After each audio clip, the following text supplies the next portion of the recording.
Hey everybody, Anthony 4x4 Diesel. Bit of a job going on here. Now I remember what I went over there for. I wanted to get a zip tie because this extra wire that I installed earlier was hanging out a little bit. If you watch all the videos in the previous video, you would have seen that. And I've just tucked it in past the other one. It'll probably stay there now. You can see it just there through the hole. But I'm going to put a zip tie around it anyway. Not that it doesn't matter if it comes out and touches the radiator. You can see it there, but I was just going to put one zip tie around the factory wiring loom just to keep it in there 100%. We're going to do the timing belt on this. You can see we've got the radiator out. The radiator hoses there are covered up because even though we've got the radiator out putting a new one in, we're still going to do the reverse flush, but it's not going to be of the radiator. It's going to be of the condenser, right? So the air conditioning condenser, it's like a radiator, but it cools down the gas if you like, and it's going to have some dirt and dust and debris over the years. So now's the opportunity at 430 something thousand kilometers while the radiators are being changed as prevention. Like I said, there's going to be a cheap, genuine radiator for anyone that's feels like that, you know, for a 120 diesel, or we'll just keep it there as our spare, because one day there's going to be someone that hasn't got, you know, nearly $900 for the genuine one new. If I had my time again, seeing the condition of it, I probably wouldn't bother, but it's in really good condition. So we're going to change the radiator, we're going to change the fan hub, going to do the timing belt, but at the moment I'm just going to give this, we're also going to do the belt and bearings actually, because I can't remember when that was done last. Looks pretty good, but you know what? There's not going to be any issues with the belt. It's more the squeaking, the dust and the dirt and all this sort of thing, and the squeaking you can get out of them, and plus that bottom one can fail, which is why we've got those in our BFE kit. So I'm going to get the belt and the bearings off now, in case anyone hasn't watched the videos. This is how I do it. The fan comes off. It's just so much easier than trying to get the belt off and then trying to get these undone without the belt being there. So you crack those loose, take it off, get all the fan and everything off. Onto this one, that's your tensioner. That'll allow you to get the belt off, and then undo these 3 bolts, get that off. All your pulleys come off to change your bearings that come in our kit, and of course the new belt. Yeah, and then we'll get this timing belt done, clean it all up, start getting it back together. So I'll have some info for you. All right, got the front off now. I guess we should have some before and after photos, right?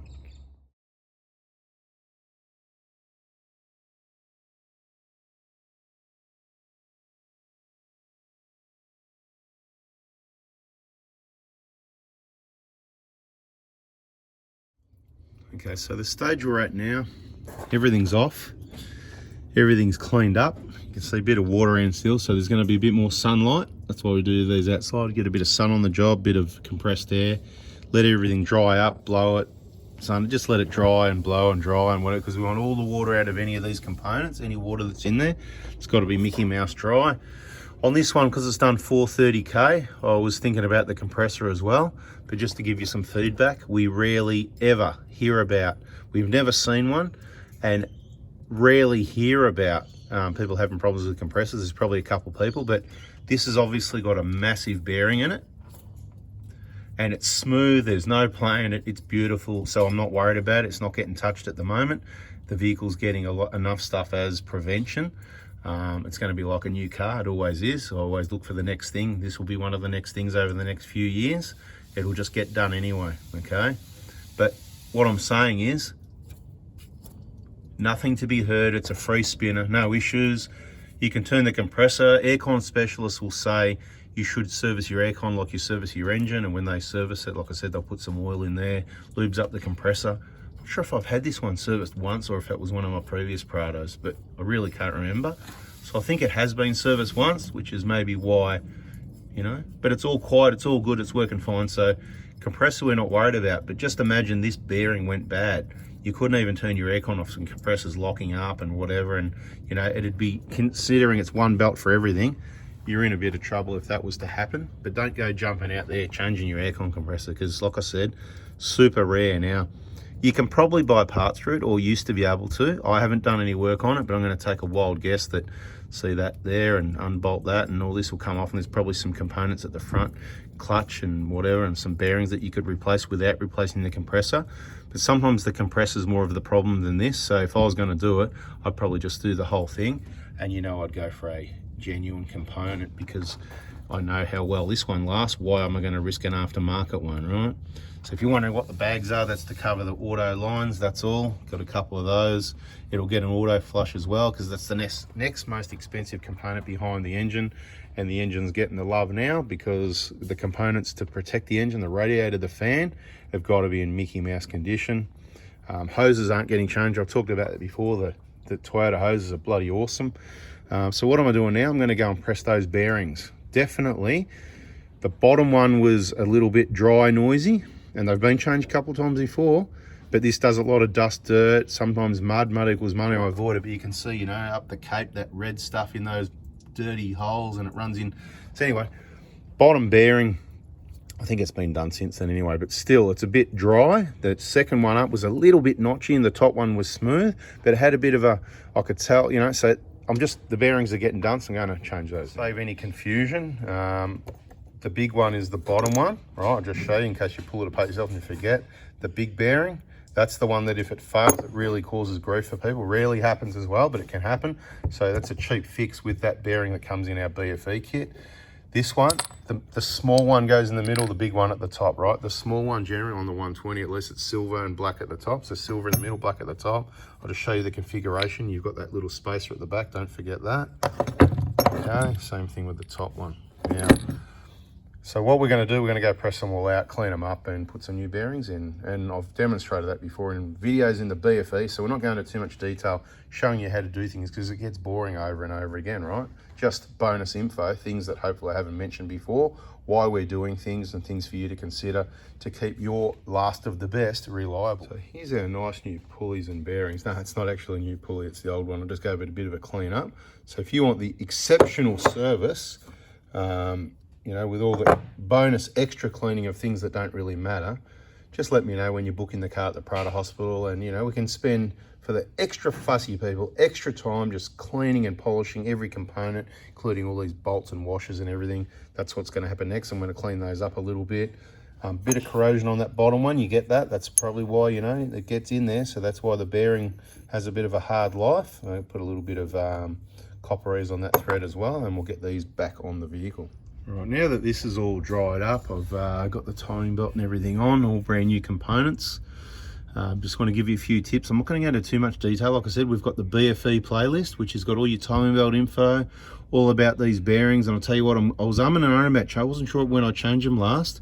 This vehicle probably does a bit more than what a lot of people's do. We want to stay ahead of the game with the R&D, and sort of we look after it, but we hammer it. You get what I mean? Some people don't get that. We look after it, but we hammer it. Anyway, new timing belt, new idler, new tensioner, all torqued up, 13 newton meters, 35. This I didn't check. Hopefully I did 98 last time I put it together. I even hit the crankshaft again, making sure that was tight. Your timing marks, as you can see, and you can see on the crankshaft there's one there and there's one at the side there, whatever. It's all in the other videos. Boy, I'm glad I changed those bearings, man. They are terrible. Let's go. I'll do it in another video. I'll just make a point of showing you those bearings because they are so flogged. I've changed a lot of these and I've never found bearings really that bad. So I think it's evidence that this vehicle, although it gets looked after, it gets absolutely hammered. So we've got the timing cover cleaned up. It's out in the sun and dry. We'll give it a final wipe clean, put some moly coat like we do, and get that timing cover back on, eh?